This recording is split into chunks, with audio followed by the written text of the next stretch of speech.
मनुष्य का सच्चा साथी और हर स्थिति में उसे संभालने वाला अगर कोई है तो वह आत्मविश्वास ही है। आत्मविश्वास हमारी बिखरी हुई समस्त चेतना और ऊर्जा एकत्र करके लक्ष्य की दिशा में लगाता है। जय श्री राम मित्रों, स्वागत है आपका आपके अपने चैनल। बंधुओं, यहाँ पर जो है मैं मंत्र के बारे में बताने जा रहा हूँ। मंत्र जाप में शुद्ध और अशुद्ध उच्चारण का प्रभाव क्या होता है। कई बार मानव अपने जीवन में आ रहे दुखों और संकटों से मुक्ति पाने के लिए किसी विशेष मंत्र का जाप करता है, लेकिन मंत्र का बिल्कुल शुद्ध उच्चारण करना एक आम व्यक्ति के लिए संभव ही नहीं है। कई लोग कहा करते हैं कि देवता भक्त का भाव देखता है, वो शुद्धि अशुद्धि पर ध्यान नहीं देते। उनका कहना भी सही है। इस संबंध में एक प्रमाण भी आता है।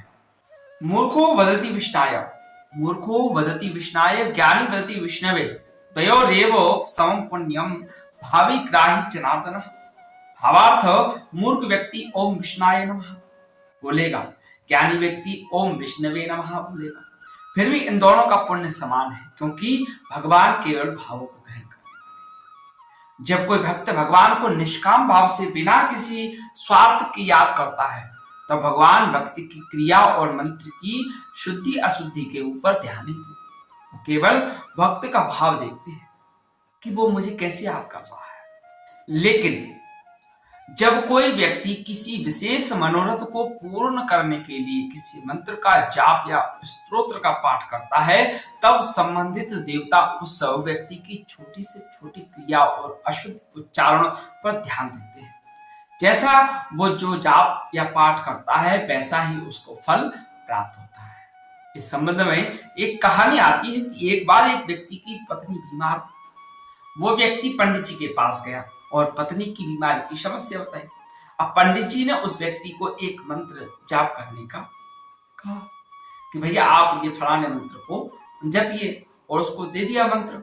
अब मंत्र यह था कि भार्या रक्षतु भैरवी, भार्याम रक्षतु भैरवी, अर्थात हे भैरवी माँ मेरी पत्नी की रक्षा करो। वो व्यक्ति मंत्र को लेकर घर गया और पंडित जी के बताए मुहूर्त में जाप करने बैठ गया। जब वो जाप करने बैठा तो रक्षतु की जगह उसने भक्षतु जाप करना प्रारंभ कर दिया। वो सही मंत्र को भूल गया। भार्याम भक्षतु भैरवी, भार्याम भक्षतु भैरवी, अर्थात हे माँ भैरवी मेरी पत्नी को खा जाओ, यानी कि भक्षण कर लो। यानी कि भक्षण का अर्थ खा जाना है। अभी उसे जाप करते हुए कुछ ही समय बीता था कि बच्चों ने आकर रोते हुए बताया कि पिताजी माँ तो मर गई। उस व्यक्ति को दुख हुआ, साथ ही पंडित जी पर बड़ा क्रोध आया कि ये कैसा मंत्र दिया कि भैया हमारी पत्नी को तो ठीक करना था, लेकिन वो मर गई।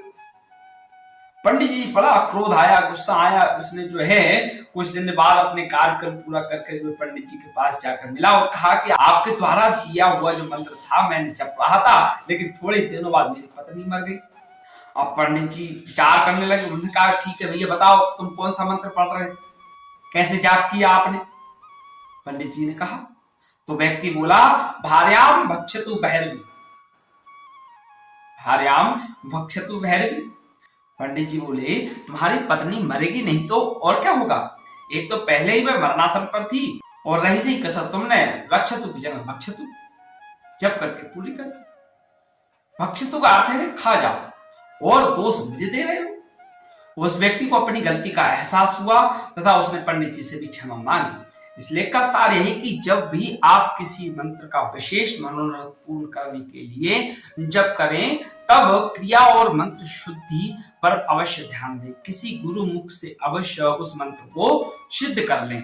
अशुद्ध पढ़ने पर मंत्र का अनर्थ हो जाएगा, और मंत्र का अनर्थ होने पर आपके जीवन में भी अनर्थ होने की संभावना बन जाएगी। अगर किसी मंत्र का शुद्ध उच्चारण आपसे नहीं हो रहा है तो बेहतर यही रहेगा कि आप उस मंत्र से छेड़छाड़ नहीं करें, और यदि किसी विशेष मंत्र का आप कर ही रहे हैं तो योग और समर्थ गुरु के मार्गदर्शन नहीं करें, और मंत्र के अर्थ को अच्छी तरह से समझ लेने के बाद ही उसका प्रयोग भाव विभोर होकर करें, नहीं तो अर्थ का अनर्थ हो जाएगा। फिर मत कहना कि पंडित जी आपने ऐसा क्यों बताया।